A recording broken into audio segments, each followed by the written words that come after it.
Single leg balance and progression. So the reason why doing single leg balance, even though it is a pretty basic exercise, it shows us how we're able to use really important muscles around the hip to stabilize.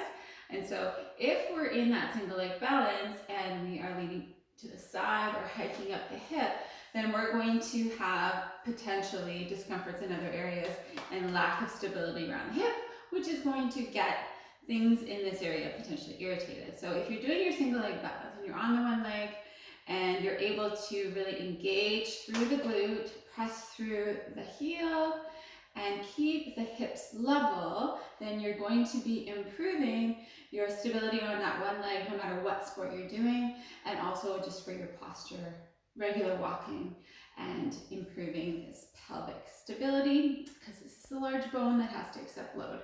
So you might find that one side more than the other.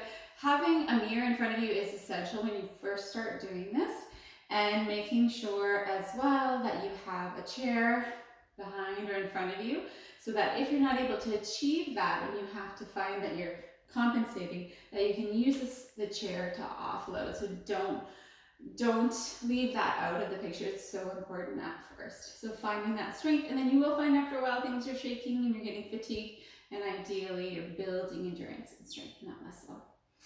Progressions would be coming into continuing that knee, hip, and ankle alignment into a quarter sit. So I've got this space behind me. You'll see my foot potentially in the video coming on and off. So I'm trying to find that stability from big toe to ankle, all the way through the knee and the hip. So this is a progression, and this is really telling for how you do in your run or in your lunge, whatever you do for sport.